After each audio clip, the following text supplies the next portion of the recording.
The email arrived at 4:47 p.m. on a Tuesday, right when I was deep in the middle of debugging a supply chain analytics dashboard that had been throwing errors since morning. Subject line, meeting request urgent. From Patricia Vance, our VP of Operations. The woman who smiled like she was selling you insurance while simultaneously picking your pocket. My name is Jessica Martinez, and I've been the Senior Data Analyst at Midwest Manufacturing Solutions for 7 years. 7 years of turning raw production numbers into actionable insights, of building predictive models that save the company millions, of being the person they called at 2 a.m. when the quarterly reports needed to be perfect by sunrise. I should have known something was wrong when Patricia's assistant scheduled the meeting for 8 a.m. sharp the next day. Patricia didn't do early meetings unless someone was either getting promoted or getting axed.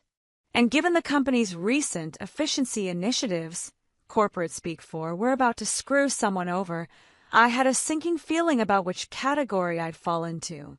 The conference room smelled like stale coffee and broken dreams when I walked in. Patricia was there with her fake smile and her leather portfolio that probably cost more than my monthly rent. Sitting next to her was someone from HR whose name I'd forgotten, one of those corporate drones who spoke exclusively in bullet points and buzzwords. "Jessica," Patricia began, her voice dripping with the kind of artificial sweetness that made my teeth ache. "Thank you for coming in early. We wanted to discuss some exciting changes to your role." Exciting changes. In corporate speak, that translated to "we're about to ruin your life, but we're going to pretend it's a good thing."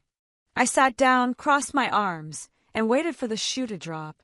"As you know, we've been implementing some organizational restructuring to optimize our operational efficiency," she continued, consulting her notes like she was reading a script. Which, knowing Patricia, she probably was. "Your role as Senior Data Analyst has been instrumental in our success, which is why we want to ensure a smooth transition." Transition. There it was. "We're promoting someone internally to take over your responsibilities," she said, still smiling that empty smile. "Someone young, energetic, with fresh perspectives on data analytics." The HR drone leaned forward. "We'll be offering you a generous severance package, of course. 6 months' salary, continuation of benefits, and a glowing letter of recommendation." I stared at them both. 7 years of 60-hour weeks. 7 years of missing family dinners because the monthly reports couldn't wait until morning. 7 years of being the person who understood every quirk, every shortcut, every hidden landmine in our data systems. And they were replacing me with someone, young and energetic. "Who's my replacement?" I'd asked, keeping my voice level. Patricia's smile grew wider. "Amanda Kim. She's a recent graduate from Northwestern, top of her class in business analytics. Very impressive credentials. Amanda Kim. I'd met her during the summer internship program. 22 years old, fresh out of school, full of theoretical knowledge and absolutely zero understanding of how things actually worked in the real world. She was the type who quoted textbooks and thought pivot tables were the solution to everything. "And when does this transition happen?" I asked. "Well, that's the thing," Patricia said, leaning forward like she was about to offer me a gift. "We need you to train her. 2 weeks should be sufficient to transfer all your institutional knowledge. Consider it your final contribution to the company." The audacity hit me like a slap. They were firing me and expecting me to train my replacement. They wanted me to hand over 7 years of expertise to some kid who would probably work for half my salary. But I didn't explode. I didn't scream. I didn't tell Patricia exactly where she could shove her organizational restructuring. Instead, I smiled. "Of course," I said. "I'd be happy to train Amanda. When does she start?" Patricia looked relieved. "Monday morning. We really appreciate your professionalism about this, Jessica. It's exactly the kind of attitude that's made you such a valuable employee. Valuable enough to fire, apparently." I shook hands with both of them, collected the severance paperwork, and walked back to my cubicle with the calmest expression I could manage. Inside, though, my mind was already racing. They wanted me to train Amanda Kim? Oh, I'd train her all right. I'd train her exactly how they asked. And hey, before we dive into this delicious disaster, if you're enjoying the corporate chaos, smash that subscribe button. Only 3% of you watching are actually subscribed, and it helps fuel my caffeine addiction and keeps stories like this one coming. Trust me, you'll want to stick around for how this train wreck unfolds. Amanda Kim arrived Monday morning at exactly 8:59 a.m., clutching a leather portfolio that looked like it came straight from a business school graduation gift set. She wore a navy blazer that still had creases from the packaging and shoes so new they squeaked when she walked. Everything about her screamed freshly minted MBA who's about to learn what the real world actually looks like. She was pretty in that polished, professional way that hiring managers loved. Perfectly straightened hair, minimal makeup, the kind of smile that said she'd practiced it in the mirror. She looked like she belonged in a stock photo for young professional success. "Jessica," she said, extending her hand with the enthusiasm of a golden retriever. "I'm Amanda. I'm so excited to learn from you. I've heard amazing things about your work here." I shook her hand, noting the soft palms that had never known a day of real work. "Welcome to Midwest Manufacturing, Amanda. Ready to dive in?" Patricia materialized beside us like a corporate vulture sensing opportunity. "Jessica, I know you'll take excellent care of Amanda. She's going to be a fantastic addition to our team." Our team.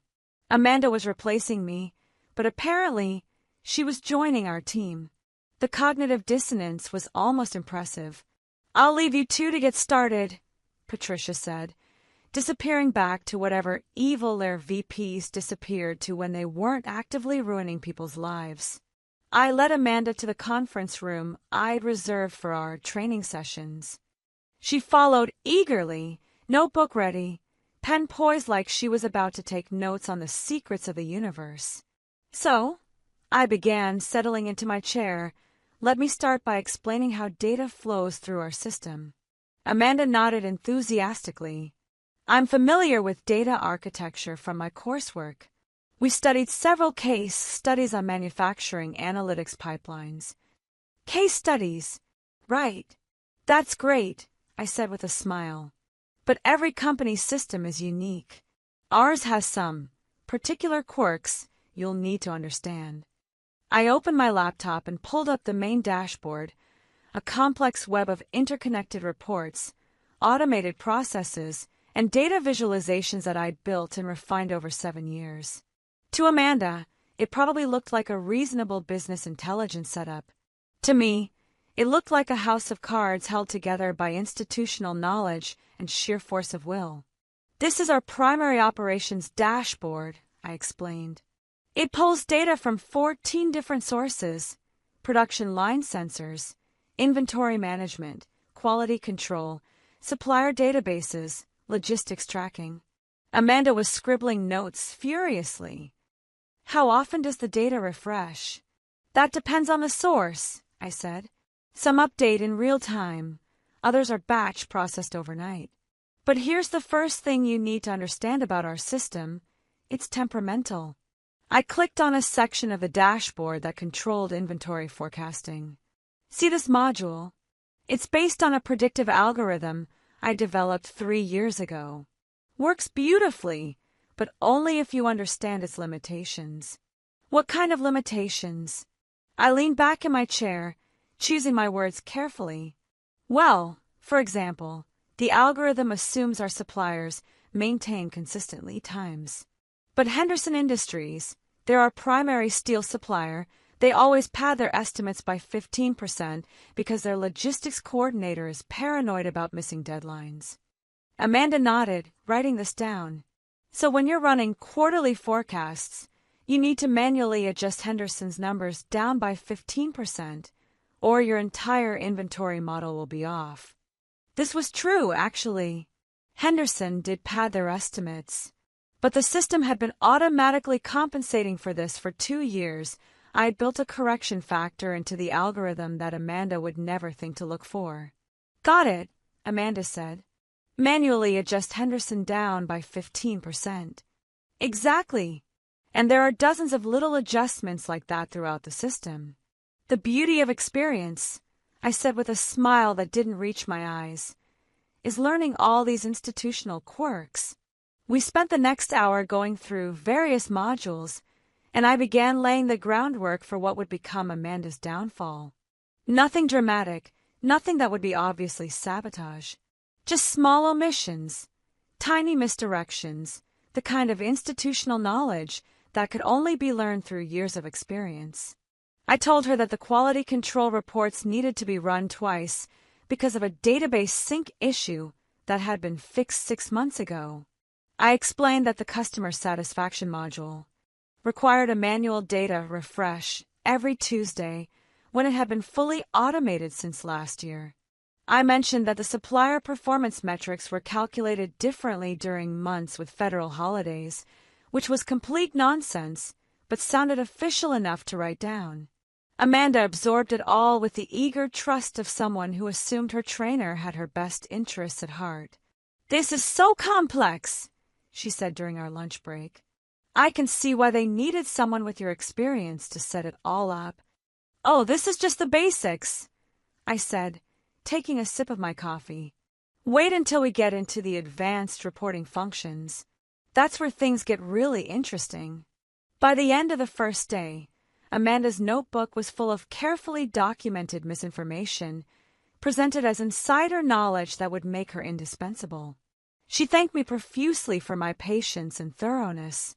"I really appreciate how detailed you're being," she said as we packed up. "I know this can't be easy for you." I looked at her with what I hoped resembled sympathy rather than predatory satisfaction. "Amanda, I want you to succeed. That's what this is all about, setting you up for success." She left that day confident that she was learning from the best. And technically, she was learning exactly what I wanted her to learn. Day 2 of Amanda's education began with coffee and chaos, though she didn't know about the chaos part yet.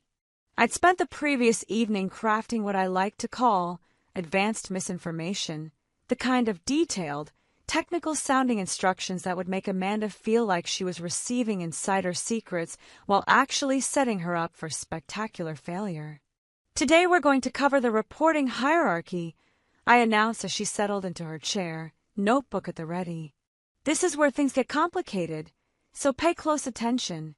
I pulled up the monthly reporting dashboard, a complex beast that aggregated data from every department and presented it in a format that senior management actually understood. It had taken me 3 years to perfect, and it was my pride and joy. Our executives are very particular about how they want their data presented. I began. "The CEO, Mr. Richardson, he's old school. He wants everything in Excel format with specific color coding that matches the company brand guidelines." This was partially true. Richardson did like Excel files, but he'd long ago stopped caring about color coding. The brand colors are Pantone 286C for primary data and Pantone 355C for secondary metrics.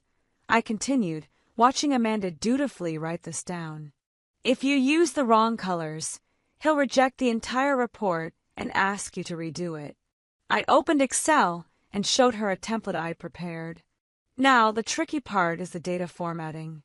Richardson insists that all percentages be displayed to 3 decimal places, but only for performance metrics. Financial percentages should be 2 decimal places, unless they're related to profit margins, which should be 4 decimal places. Amanda was writing furiously. 3 for performance, 2 for financial, 4 for profit margins. "Got it. Exactly. And here's where it gets really specific. When you're reporting quarterly numbers, you need to include a manual calculation that shows the variance from the previous quarter. The system can calculate this automatically, but Richardson doesn't trust automated calculations for quarterly reports." This was complete fiction. Richardson barely looked at the quarterly reports, let alone cared about manual calculations. But it sounded like the kind of arbitrary executive preference that corporate environments were famous for. So every quarter, you'll need to export the raw data and calculate the variances in a separate spreadsheet, then manually input them into the final report. That seems inefficient, Amanda said, looking confused. I shrugged.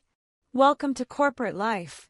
Sometimes you have to work around executive preferences, even when they don't make logical sense.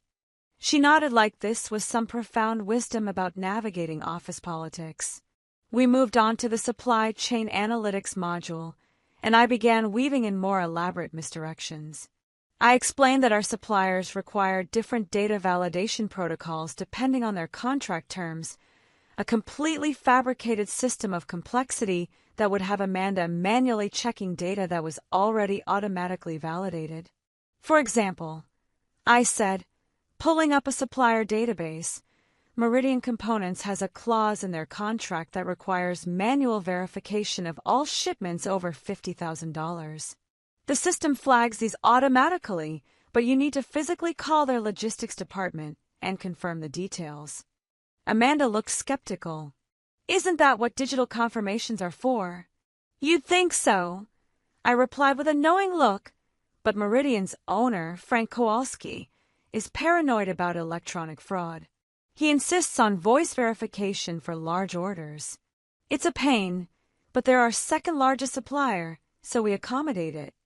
Frank Kowalski existed, but he was about as tech-savvy as they came and would probably laugh if someone called to voice verify an order that had already been digitally confirmed through their automated system. The number for their logistics department is extension 247. I added helpfully. Ask for Maria. She handles all the verification calls. There was no Maria on extension 247. There was no extension 247. But Amanda wrote it down like gospel. As the day progressed, I introduced her to the legacy protocols, supposedly outdated procedures that senior management insisted on maintaining for historical consistency. In reality, these were entirely fictional processes designed to waste her time and create opportunities for error. The customer satisfaction surveys, I explained, need to be processed through the old legacy system first, then imported into our main database. I know it seems redundant, but it's one of those we've always done it this way situations. The legacy system I was referring to had been decommissioned 2 years ago, but its login portal was still accessible. Amanda would be able to access it, waste hours trying to process data through it, and eventually realize it wasn't connected to anything functional. The login is your employee ID, and the password is Legacy 2019 with an exclamation point. I told her. The system is slow, so be patient with it. By the end of day 2, Amanda had a notebook full of elaborate, time-consuming procedures that would keep her busy for weeks while accomplishing absolutely nothing productive. She'd also been introduced to the concept of institutional knowledge as a series of arbitrary, inefficient workarounds rather than genuine expertise. This is really eye-opening, she said as we wrapped up. I had no idea there were so many manual processes still required. That's the difference between theory and practice, I replied sagely. Business school teaches you optimization, but the real world is full of legacy systems and executive preferences that don't always make logical sense. Amanda nodded, clearly feeling like she was receiving valuable insights into corporate reality. In a way, she was just not the insights she thought. Tomorrow we'll cover the advanced reporting functions, I promised. That's where you'll really start to see the complexity of the role. She left that day with the confidence of someone who believed she was quickly mastering a sophisticated system. What she actually had was a detailed guide to professional self-destruction, wrapped in the language of mentorship and expertise. The foundation was set. Now it was time to build the walls of confusion that would eventually collapse around her. Day 3 brought Amanda to my cubicle bright and early, armed with coffee and the kind of determined optimism that made me almost feel guilty. Almost. I spent last night reviewing my notes, she announced proudly. I want to make sure I'm absorbing everything properly. Perfect. The more she studied my carefully crafted misinformation, the deeper she'd dig her own professional grave. That's exactly the right attitude, I said, pulling up my computer. Today we're going to dive into the advanced analytics functions. This is where the real complexity lives. I opened our predictive modeling dashboard, a sophisticated piece of software that took our historical production data and forecast future demand patterns. It was actually quite elegant, automated, efficient, and accurate to within a 2% margin of error. Amanda would turn it into a complete disaster. This is our demand forecasting model, I began. It's the heart of our operation planning. Everything from production schedules to inventory management flows from these predictions. Amanda leaned in, notebook ready. Now, the model runs automatically every night, but here's what they don't teach you in business school. Automated systems can't account for market nuances. You need human oversight to correct for factors the algorithm doesn't understand.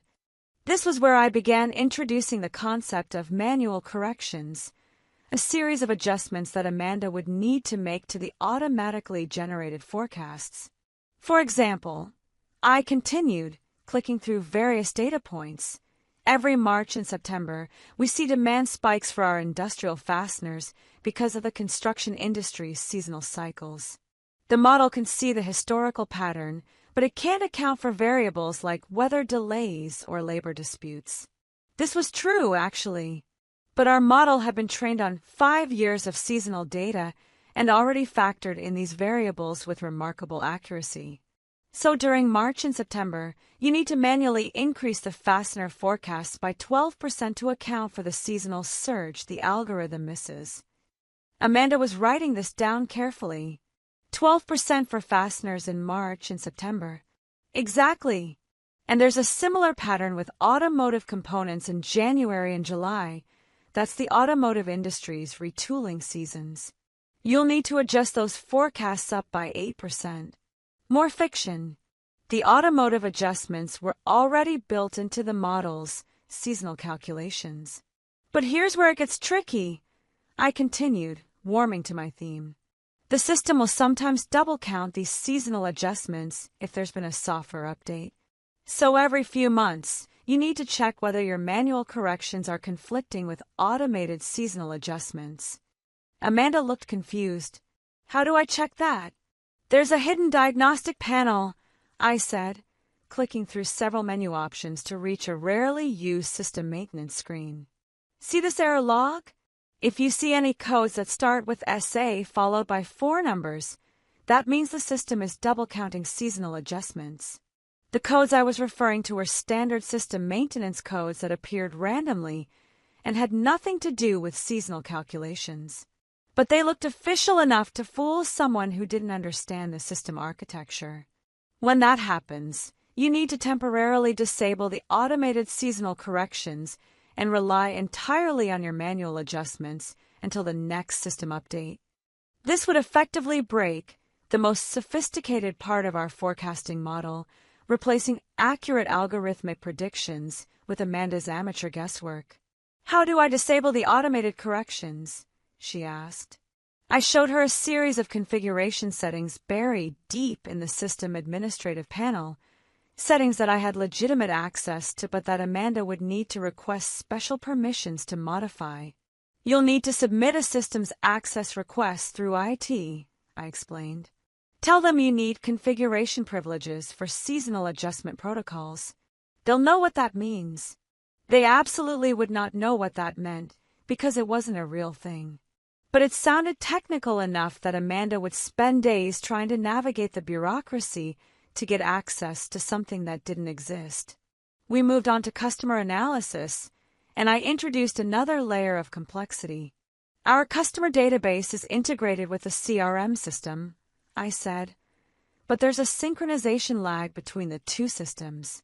Customer data updates in the CRM first, then gets pushed to our analytics database overnight. This was accurate. There was indeed an overnight sync process. But sometimes the sync fails, I continued, and you won't get an error message. You'll just have stale data in your reports. Also accurate. Sync failures happen occasionally. So every morning, you need to manually verify that the customer data has updated properly. The best way to do this is to spot check our top 20 customers and compare their information between the CRM and analytics systems. This was where truth became fiction. While sync failures did occur, they were automatically detected and flagged by our monitoring systems.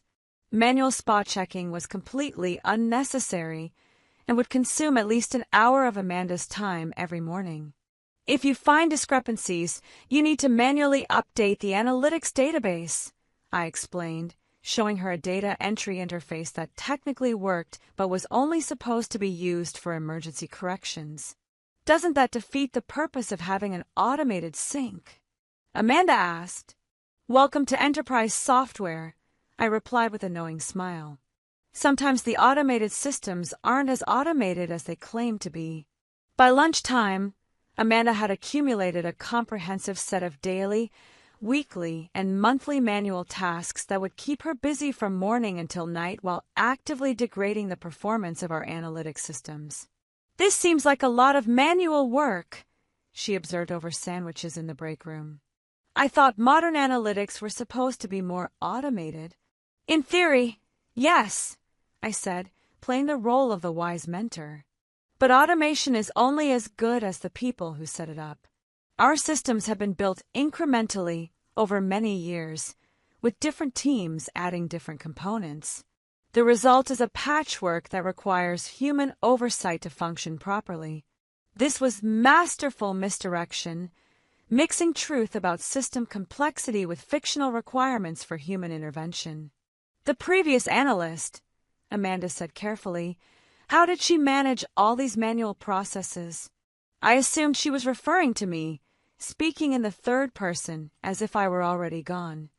Experience, I replied simply. After 7 years, you develop shortcuts and intuitions that help you manage the workload efficiently. You'll get there too with time. The shortcuts I developed were automation scripts and system optimizations that eliminated most manual work. But Amanda would never discover those because I wasn't going to tell her they existed. The important thing, I continued, is to be methodical. Don't try to optimize the process until you understand why each step exists. There's usually a good reason for procedures that seem inefficient. This was perhaps the most diabolical piece of advice I gave her. It would prevent her from questioning the obviously inefficient procedures I was teaching her, wrapping them in the assumption that inefficiency must serve some hidden purpose. By the end of day 3, Amanda was beginning to look slightly overwhelmed, but still eager to prove herself. Her notebook had grown to include a complex daily routine of manual checks, corrections, and verifications that would consume her entire working day while making the analytics systems less reliable and less accurate. I want to make sure I'm getting all of this right, she said as we packed up for the day. Would it be possible for me to shadow you tomorrow while you do the actual daily routine? I smiled with what I hoped looked like mentorly pride rather than predatory satisfaction. Of course, I said.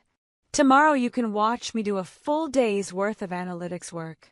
Then on Friday, you can try running through the process yourself while I observe and provide guidance.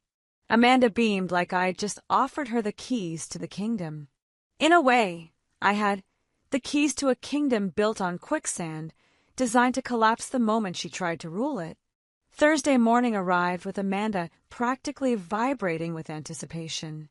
She'd come in early, organized her notes into color-coded sections, and prepared what looked like a formal agenda for our shadowing session. I want to make sure I observe everything, she said, settling into the chair beside my workstation. Every click, every decision process, every workflow optimization. If she only knew that she was about to watch a completely fabricated performance designed to reinforce all the fictional procedures I'd been teaching her. Perfect attitude, I replied, logging into my system. Let's start with the morning routine. I began my elaborate theater of manual data checking, opening spreadsheets, and databases with the practiced ease of someone who actually performed these tasks daily. Of course, I didn't actually perform these tasks daily. I hadn't done manual data verification in 3 years, not since I'd automated most of these processes. But Amanda didn't need to know that. First thing every morning, I announced, I verify the overnight data sync between CRM and analytics. I opened both systems side by side and began comparing customer records, making occasional notes on a notepad. To Amanda, this looked like diligent quality control. In reality, I was checking systems that I knew were functioning perfectly, making notes about discrepancies that didn't exist. See this, I said, pointing to 2 identical customer records. The phone numbers don't match. This is exactly the kind of sync error you need to catch. Amanda leaned closer. The phone numbers were identical, but I'd highlighted different portions of each number to create the illusion of discrepancy. The CRM shows the number with dashes, but analytics has it without formatting, I continued. Small difference, but it can cause problems in customer communication workflows. I made a show of manually correcting the discrepancy by reformatting the number in the analytics database to match the CRM format. Amanda watched intently, apparently not noticing that I was fixing a problem that didn't exist. How long does this verification process usually take? She asked. Depends on how many sync errors there are, I replied. Anywhere from 30 minutes to 2 hours. Today seems like a light day. Only found 3 discrepancies so far. I spent another 20 minutes performing this elaborate pantomime, creating fictional problems and solving them with unnecessary manual corrections. Amanda took notes on every action, building a comprehensive guide to wasting time while appearing productive. Next came the seasonal adjustment process I described the day before. Now we check for those SA error codes I mentioned, I said, opening the system diagnostic panel. I scrolled through various maintenance logs, pointing out random codes that had nothing to do with seasonal adjustments. There, SA 4471. That's exactly what we're looking for, I said, highlighting a routine maintenance code. This means the system is double-counting seasonal adjustments for industrial fasteners. Amanda dutifully wrote down the code and its supposed meaning. So now I need to disable the automated seasonal corrections and switch to manual adjustments. I continued, navigating to system configuration settings. I made a few ceremonial changes to settings that didn't actually affect seasonal calculations, then opened a spreadsheet where I began manually adjusting forecast numbers. See how I'm increasing the fastener forecasts by 12%. I said, making the adjustments I'd told her about. This compensates for the seasonal surge that the algorithm is missing due to the double counting error. I was actually making our forecasts less accurate by overriding the sophisticated algorithmic calculations with arbitrary manual adjustments, but to Amanda, it looked like expert-level system management. The performance continued through lunch and into the afternoon. I demonstrated the legacy system processing for customer satisfaction surveys, logging into the decommissioned system, and making a show of transferring data that was already being processed automatically through the current system. I called fictional supplier contacts to verify orders that were already confirmed through automated systems. I performed manual calculations to double-check automated reports that were already accurate. By 4 p.m., Amanda was looking slightly glazed but still taking notes with determination. This is incredibly thorough, she said. I had no idea how much manual oversight was required to keep everything running smoothly. It's the difference between appearing to work and actually working, I replied with the satisfaction of someone delivering profound wisdom. Anyone can generate automated reports. It takes expertise to know when those reports need human correction. As the day wound down, I performed one final piece of theater, the daily backup verification process. Last thing every day, I said, I manually verify that our data backups completed successfully. I opened a system administration panel and began checking backup logs, pointing out various status codes and timestamps that supposedly indicated successful or failed backup processes. The system will show green status lights even when backups are incomplete, I explained. You need to check the log files to make sure the data integrity verification passed. I showed her a complex log file full of technical information that looked important but was actually just routine system monitoring data. To someone who understood system administration, it was meaningless noise. To Amanda, it looked like critical infrastructure management. If any of these verification codes show yellow or red status, you need to manually trigger a backup restart. I continued, pointing to random colored indicators that had nothing to do with backup processes. How often do the backups fail? Amanda asked. Maybe once or twice a month, I replied. But when they fail, it can be catastrophic if you don't catch it quickly. That's why the daily verification is so important. Our backup systems were actually incredibly robust and rarely failed, with automatic restart protocols that made manual intervention unnecessary. But Amanda didn't need to know that. By the end of the day, she'd observed what appeared to be a full workday of expert-level data analysis and system management. In reality, she'd watched me perform an elaborate pantomime of inefficiency, manual redundancy, and fictional problem-solving. I feel like I'm finally starting to understand the scope of this role, she said as we packed up. It's much more complex than I initially thought.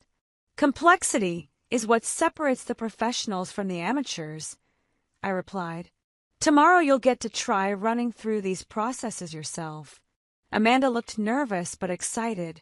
She was about to discover just how complex things could get when you tried to follow instructions that were designed to create problems rather than solve them. I'll be right there to guide you through anything tricky, I assured her.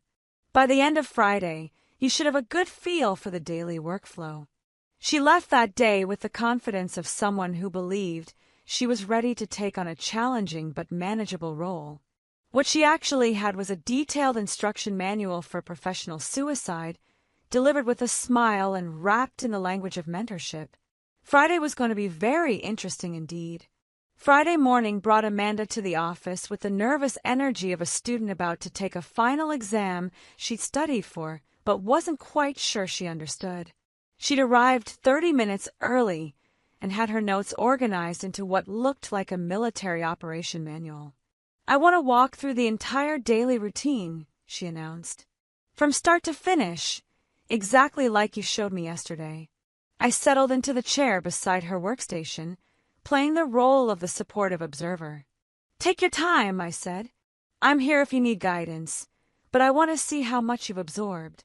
Amanda opened her laptop and began navigating through the various systems, consulting her notes like a pilot running through a pre-flight checklist.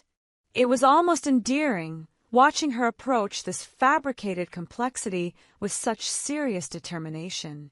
Starting with the morning CRM and analytics sync verification, she announced, opening both systems side by side. She began comparing customer records with methodical precision, looking for the discrepancies I trained her to find. After about 10 minutes of searching through perfectly synchronized data, she looked frustrated. I'm not seeing any sync errors, she said. Is that normal? Some days are cleaner than others, I replied supportively. The fact that you're not finding errors just means the overnight sync worked better than usual. Still important to check, though. She nodded and continued her search, spending another 20 minutes examining data that was already perfectly accurate. I watched her waste time with the patience of someone who knew exactly where this was all heading. Next came the seasonal adjustment verification process. Looking for SA error codes in the diagnostic panel, Amanda muttered, scrolling through system logs with the determination of an archaeologist searching for artifacts. She spent 15 minutes examining maintenance codes before triumphantly pointing to a random entry. There! SA 3892. That means seasonal double counting for automotive components, right? It was actually a routine disk space monitoring code, but I nodded approvingly. Good catch. What's your next step? Amanda consulted her notes and began navigating to the system configuration panel. I need to disable automated seasonal corrections and switch to manual adjustments. Here's where things got interesting. Amanda discovered that she didn't have administrative privileges to modify system configurations, something I'd conveniently forgotten to mention during our training sessions. It's asking for administrative credentials, she said, looking confused. Right, you'll need to submit an access request through IT, I reminded her. In the meantime, you can still perform the manual calculations. The important thing is to get those forecasts corrected. Amanda spent the next hour manually adjusting demand forecasts based on the fictional seasonal correction factors I taught her. She decreased automotive component projections by 8% and increased fastener forecasts by 12%, systematically making our predictions less accurate while believing she was improving them. This feels like a lot of manual calculation, she observed as she worked through the spreadsheets. Isn't this the kind of thing computers should handle automatically? In an ideal world, yes, I replied with the wisdom of experience. But we're dealing with legacy systems and executive preferences that don't always align with optimal efficiency. The morning continued with Amanda attempting to process customer satisfaction surveys through the decommissioned legacy system. She managed to log in successfully. The portal still functioned, even though it wasn't connected to any active databases. The system is really slow, she complained after waiting several minutes for a data upload that would never complete. That's normal for the legacy platform, I assured her. It's old infrastructure, but management insists on maintaining it for historical continuity. She spent another hour trying to process survey data through a system that hadn't been functional in 2 years, growing increasingly frustrated with error messages and timeout failures that I knew were inevitable. Maybe we should skip the legacy processing for today and focus on the other tasks, she suggested. Good call, I agreed. Sometimes the legacy system has bad days. We can circle back to it next week. Next came the supplier verification calls, another exercise in futility that Amanda approached with admirable determination. She dialed the number I'd given her for Meridian Components, asking for Maria on extension 247. After being transferred 3 times and explaining her request to increasingly confused customer service representatives, she was finally told that no one named Maria worked in their logistics department and extension 247 didn't exist. I think I might have the wrong extension, she said, hanging up with a puzzled expression. Let me double-check that, I said, pretending to look through my notes. You know, I think Maria might have been transferred to their quality control department. Try the main number and ask for QC. Amanda spent another 15 minutes being shuffled around Meridian's phone system, eventually reaching a quality control supervisor who had no idea why someone would be calling to voice verify an order that had already been processed through their automated system. I'm sorry, she said, hanging up with obvious frustration. I think there might be some confusion about the verification process. Don't worry about it, I said with practiced sympathy. Sometimes the suppliers change their internal procedures without notifying us. We can follow up on that next week. By lunchtime, Amanda had accomplished virtually nothing productive while spending 4 hours on elaborate, time-consuming tasks that served no actual purpose. She looked exhausted and slightly defeated. This is much more complex than I expected, she admitted over sandwiches. I feel like I'm missing something fundamental. It's a steep learning curve, I reassured her. Everyone feels overwhelmed their first week. You're actually doing better than most people would. This was psychological manipulation at its finest, praising her for failing at tasks that were designed to be impossible, while reinforcing the idea that difficulty meant she was dealing with sophisticated, important work. The afternoon brought the daily backup verification process, and Amanda approached it with the grim determination of someone who was starting to suspect that nothing in this job was as straightforward as it seemed. She opened the system administration panel and began scrolling through backup logs, searching for the colored status indicators I described. After 20 minutes of examining routine monitoring data, she looked up with confusion. "I'm seeing mostly green indicators," she said. "But some of these codes are yellow, and I'm not sure if that means the backup failed or if it's just a warning." I leaned over to examine the screen, pointing to a standard disk usage warning that appeared on every system every day. "That yellow code there, DU75, that's a backup integrity warning," I said with the authority of someone who actually knew what they were talking about. "Not critical, but it means the backup verification didn't complete fully." Amanda wrote this down dutifully. DU75 was actually a routine disk usage notification that had nothing to do with backups, but it appeared frequently enough that she'd see it regularly and assume she was catching important system issues. "Should I trigger a manual backup restart?" she asked. "For yellow codes, you can wait until end of day," I replied. "If it's still yellow on Monday, then we trigger a restart. Red codes require immediate action." By 4 p.m., Amanda had experienced a full day of what she believed was professional data analysis work. In reality, she'd spent 8 hours performing elaborate, pointless tasks while making our systems less reliable and our data less accurate. "I think I'm starting to get the hang of this," she said as we wrapped up for the day. "It's definitely more hands-on than I expected, but I can see how all these manual processes fit together." Perfect. She was beginning to develop confidence in procedures that would systematically destroy her professional credibility. "You're doing great," I assured her. "Next week you'll be flying solo. I'll be available for questions, of course, but you should have everything you need to manage the daily operations." Amanda gathered her notes with the satisfaction of someone who believed she'd successfully mastered a complex new skill. What she'd actually mastered was an elaborate system of professional self-sabotage, delivered with a smile and wrapped in the language of institutional knowledge. "I really appreciate how thorough you've been," she said as we headed to the elevator. "I know this transition can't be easy for you, but you've been incredibly generous with your time and expertise." Generous. If she only knew.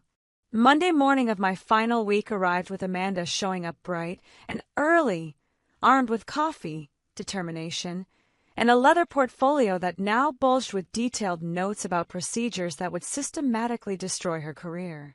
She had the confident stride of someone who believed she was ready to take on the world. "I'm excited to start managing the daily operations independently," she announced as she settled into what would soon be her permanent workstation.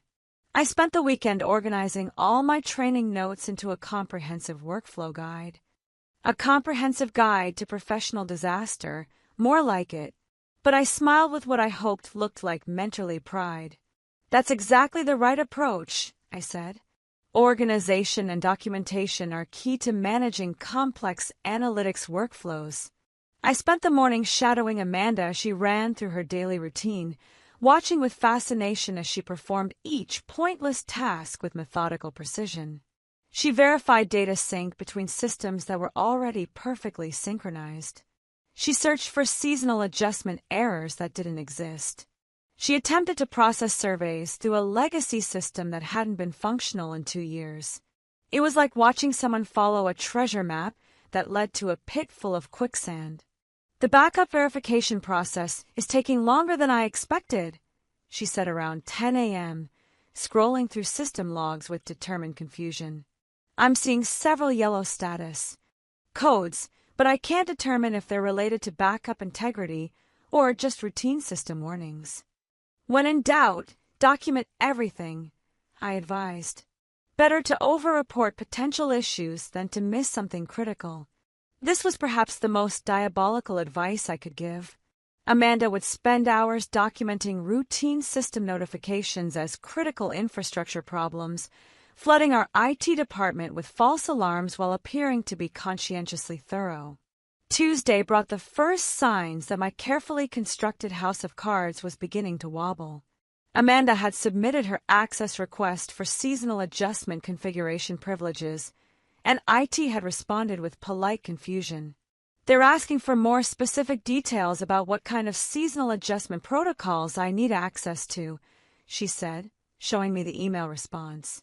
They say they're not familiar with that particular system configuration. IT can be frustrationally unhelpful sometimes, I replied with practiced sympathy. Try explaining that you need to modify automated seasonal correction factors to prevent double-counting errors. Use the SA error codes as reference. Amanda dutifully sent a follow-up email filled with technical-sounding gibberish that would leave our IT department even more confused. She was generating bureaucratic chaos while believing she was navigating standard corporate procedures. Wednesday brought Amanda's first real crisis. She'd been manually adjusting demand forecasts for 3 days, overriding our sophisticated algorithmic predictions with arbitrary percentage changes that were making our production planning increasingly inaccurate. The production floor supervisor, Mike, called to question why his fastener orders had suddenly spiked by 12% without any corresponding increase in customer demand. "I'm not sure," Amanda told him over speakerphone, consulting her notes frantically. The seasonal adjustment protocols indicated a surge in fastener demand for March. "It's July," Mike pointed out with the patience of someone dealing with obvious incompetence. Amanda looked mortified. She'd been so focused on following the procedures I taught her that she hadn't noticed she was applying March seasonal adjustments in the middle of summer. "I think there might be some confusion about the timing of seasonal patterns," she said weakly. After she hung up, Amanda turned to me with obvious distress. "I think I made an error with the seasonal adjustments. How do I fix this?" "Don't panic," I said supportively. "Everyone makes mistakes when they're learning complex systems. The important thing is to document what happened and adjust your process going forward."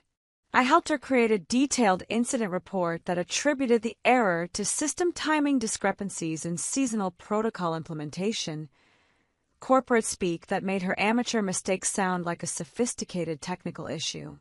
Thursday brought the customer satisfaction survey crisis. Amanda had been attempting to process surveys through the decommissioned legacy system for an entire week, growing increasingly frustrated with timeout errors and data upload failures that I knew were inevitable. Meanwhile, our current survey processing system had been automatically handling customer feedback, but Amanda didn't know this because I'd never mentioned that the legacy processing was completely unnecessary. Patricia Vance called Amanda directly to ask why the weekly customer satisfaction report hadn't been generated in over a week. "I've been processing the surveys through the legacy system like I was trained," Amanda explained, "but I'm experiencing technical difficulties with data uploads." "What legacy system?" Patricia asked. "We moved to automated survey processing 2 years ago." I watched Amanda's face go pale as the realization dawned that she'd been wasting hours every day on completely unnecessary procedures. "I was told that senior management required legacy processing for historical continuity," she said weakly. "Who told you that?" Amanda looked at me with growing suspicion. "Jessica mentioned it during training as one of the institutional requirements." Patricia's response was a long pause that could have frozen lava. "I see. We'll discuss this further in our one-on-one meeting tomorrow." After Patricia hung up, Amanda stared at me with an expression that was part confusion, part accusation, and part dawning horror. "Jessica," she said carefully, "are you sure about the legacy system requirements? Corporate policies change so frequently," I replied with practiced innocence. It's possible there was an update that I missed in the transition documentation. But Amanda was starting to connect dots that I'd hoped would remain scattered for a few more days. Friday morning arrived with Amanda, looking like she'd spent the night staring at the ceiling, putting pieces together.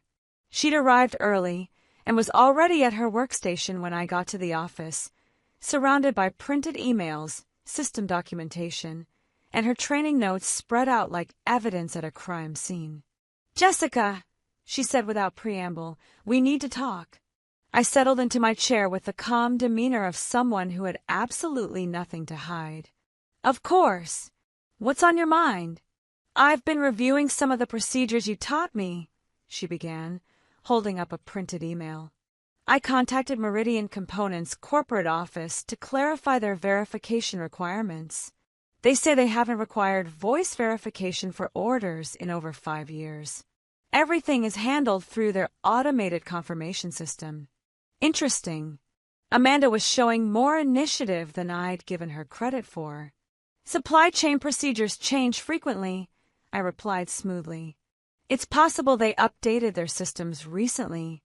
I also spoke with our IT department about the SA error codes, she continued, consulting another document. They say those codes are routine disk maintenance notifications and have nothing to do with seasonal adjustments. They've never heard of seasonal adjustment protocol configurations. Amanda was turning out to be more thorough than expected. This was getting problematic. IT departments don't always have complete visibility into legacy analytics configurations, I said, maintaining my helpful tone. Sometimes institutional knowledge exists outside official documentation. But Amanda wasn't buying it anymore. She pulled up her computer and navigated to the system diagnostic panel, pointing to the screen. This SA code that I've been tracking all week, she said. SA 4471. I looked up what it actually means in the system documentation. It's a notification that the server cleaned up temporary files overnight. It appears every single day and has absolutely nothing to do with seasonal calculations. She was getting dangerously close to unraveling the entire elaborate fiction I'd constructed. I can see how that could be confusing, I said, but my voice lacked the confident authority it had carried all week. Amanda opened another window, showing our actual demand forecasting dashboard. And these seasonal adjustments I've been making manually? The system already compensates for seasonal patterns automatically.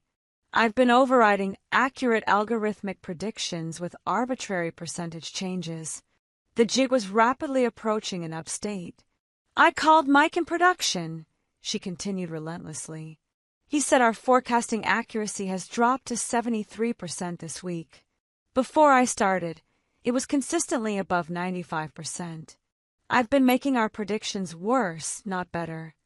Amanda leaned back in her chair, looking directly at me with an expression of dawning realization. Jessica, did you deliberately teach me incorrect procedures? The moment of truth had arrived faster than I'd anticipated. I had two choices. Continue the charade and risk everything blowing up spectacularly, or come clean and hope for, what? Understanding. Mercy. A good laugh about corporate revenge. I looked at Amanda's face, young, earnest, betrayed, and increasingly angry, and made my decision. Yes, I said simply. The word hung in the air between us like a confession at a murder trial. Yes, I deliberately taught you procedures that would make you fail. I continued, finding a strange relief in honesty after a week of elaborate deception. Every process, every manual check, every institutional requirement I shared with you was either completely fictional or unnecessarily complicated. Amanda's mouth opened, but no sound came out. The data sync verification? Pointless. Our systems work perfectly. The seasonal adjustments? Automated and accurate. The legacy survey processing? That system has been dead for 2 years. The supplier verification calls? Pure fiction. The backup checks? Routine monitoring that requires no human intervention. I leaned back in my chair, feeling oddly liberated by confession. You want to know how I actually spent my days here? I had automated 90% of the analytics workflow. My real daily routine was checking email, reviewing automatically generated reports for outliers, and occasionally tweaking algorithmic parameters. The job that I made look incredibly complex and time-consuming actually required about 2 hours of real work per day. Amanda's face had gone through several colors during my explanation and settled on a shade that reminded me of fresh tomatoes. Why? She asked, her voice barely above a whisper. Because they fired me and expected me to train my replacement like it was some kind of favor, I replied. Because they wanted 7 years of institutional knowledge transferred in 2 weeks to someone who would work for half my salary. Because Patricia Vance smiled at me while she destroyed my career and expected me to be grateful for the opportunity to participate in my own professional execution. The anger that I'd been suppressing for 2 weeks was finally coming out, and it felt good. So yes, I taught you everything wrong. I taught you to fail. I wrapped incompetence in the language of expertise and inefficiency in the guise of institutional knowledge. I turned a streamlined, automated workflow into an elaborate manual nightmare that would have destroyed your credibility and probably gotten you fired within a month. Amanda stared at me like I just admitted to being a serial killer. That's... She started, then stopped, apparently unable to find words for what I was. Vindictive? Unprofessional? Completely justified given the circumstances. I suggested helpfully. Psychotic, she finished. Amanda sat in stunned silence for what felt like an eternity, processing the magnitude of what I'd just confessed. I could practically see her rewinding through the entire week, re-examining every interaction through the new lens of deliberate sabotage. You realize, she said finally, her voice steady but cold, that I could report this to HR right now. You deliberately sabotaged your replacement as an act of revenge. That's grounds for immediate termination and probably legal action. I nodded calmly. You absolutely could, and you'd be completely justified. So why are you telling me? She asked. Why confess? You could have let me fail on my own and maintained plausible deniability. It was a fair question, and one I'd been asking myself since the words left my mouth. Because, I said, surprised by my own honesty, watching you struggle with impossible tasks this week, seeing how hard you were trying to master procedures designed to make you fail, it stopped being satisfying and started being cruel. Amanda leaned forward, studying my face like she was trying to determine if this was another layer of deception. You felt guilty. I felt like I was punishing the wrong person, I admitted. You didn't fire me. You didn't create this situation. You're just a kid trying to start her career, and I was sabotaging you to get back at people who'll probably never even know I did it. The anger in Amanda's expression shifted slightly, not disappearing but mixing with something that might have been understanding. So what happens now? She asked. Now. I pulled up my computer and began opening files. Now I'm going to spend my last day here actually training you. I'm going to show you how the systems really work, what the actual daily routine looks like, and how to do this job effectively. Why should I trust anything you tell me now? Because you're going to verify everything I show you independently, I replied. No more taking my word for anything. I'll show you the real procedures. You'll test them, confirm them with other departments, and build your own understanding of how things actually work. I opened the main analytics dashboard and began explaining the actual workflow, the automated processes, the legitimate exception handling, the real performance metrics that mattered. This is the morning routine, I said, pointing to a series of automated reports that updated overnight. These dashboards show you everything you need to know about system status, data quality, and operational performance. Green means everything's working. Yellow means something needs attention but isn't urgent. Red means immediate action required. Amanda leaned in cautiously, taking notes but clearly maintaining skepticism.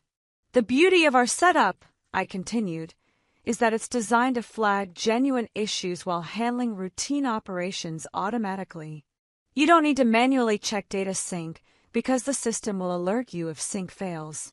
You don't need to verify backups because failed backups trigger automatic notifications to IT.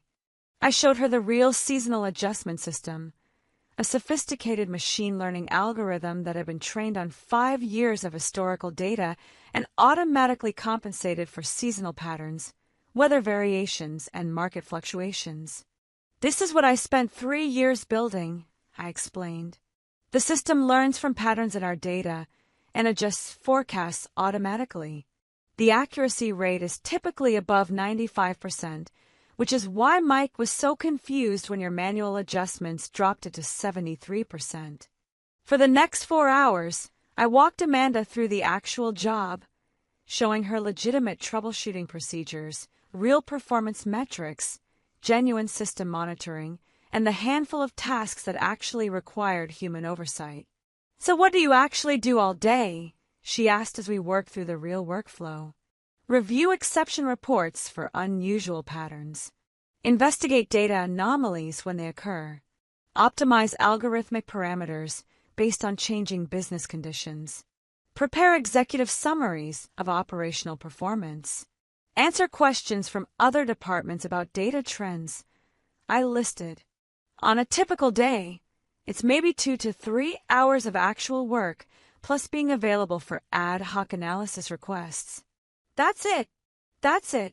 The rest of the time you're basically a monitoring system for automated processes that rarely need human intervention.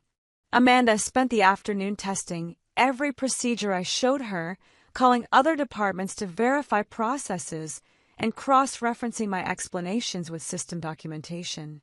By 5 p.m., she had a notebook full of actually useful information and a much clearer picture of what her job would actually entail.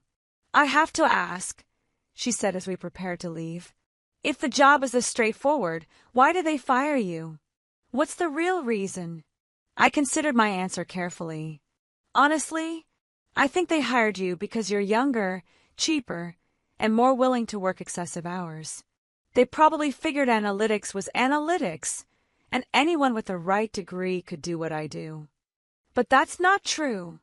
The job isn't complex, but it requires understanding the business context behind the data, knowing which patterns matter and which ones don't, understanding how different departments use analytics differently, recognizing when automated systems are producing technically correct but practically useless results.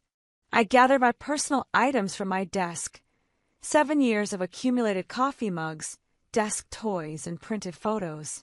The irony, I continued, is that they could have hired you as my assistant had you learned the role gradually and transitioned responsibilities over 6 months.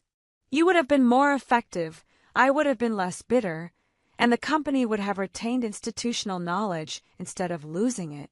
So why didn't they?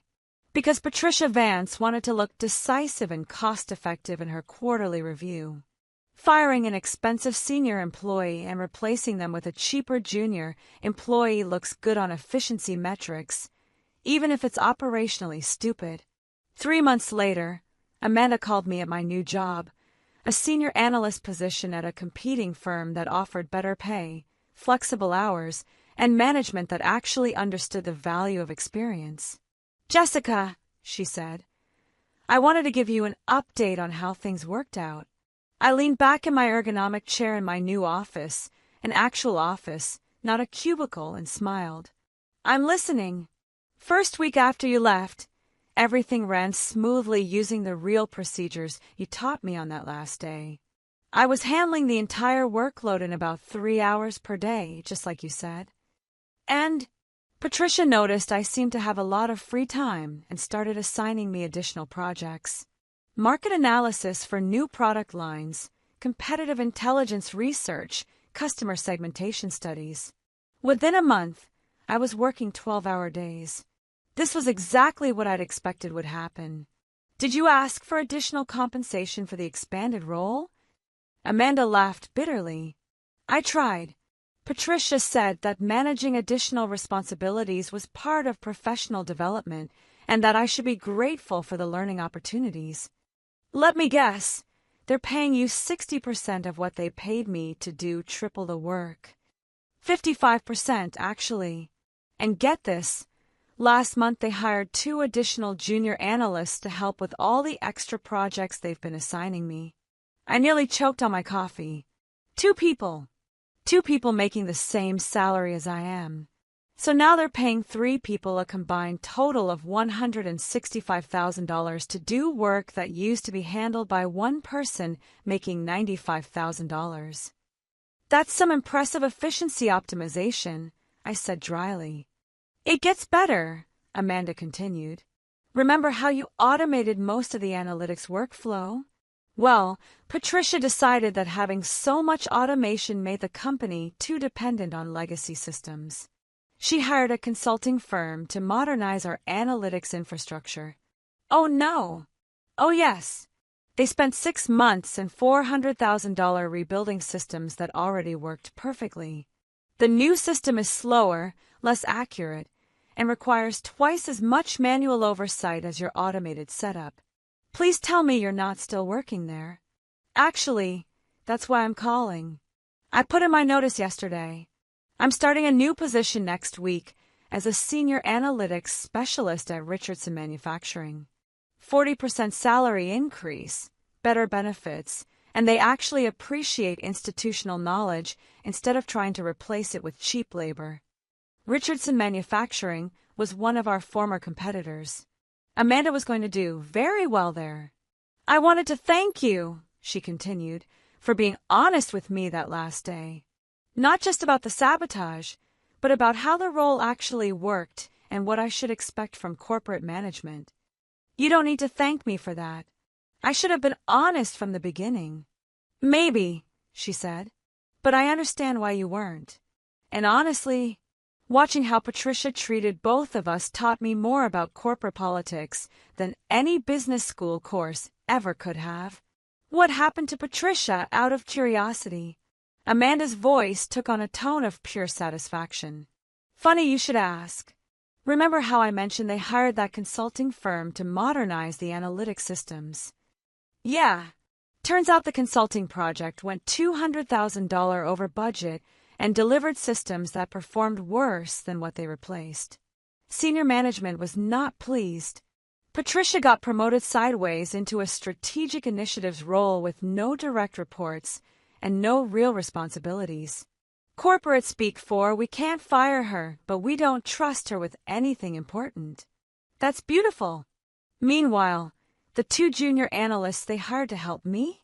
One of them quit after 3 weeks when she realized she was expected to do senior-level work for entry-level pay. The other one is still there, but he's basically incompetent. He's been trying to rebuild your automated forecasting algorithms from scratch and has managed to create a system that's accurate about 60% of the time. So their analytics capability has completely collapsed. Pretty much. Their forecasting accuracy is terrible, their reporting is constantly delayed, and they're spending more money on analytics than they ever did when you were there, while getting worse results. I felt a warm glow of vindication that probably wasn't entirely healthy, but was definitely satisfying. Amanda, I have to ask, do you regret how everything played out? There was a pause while she considered the question. You know what? No.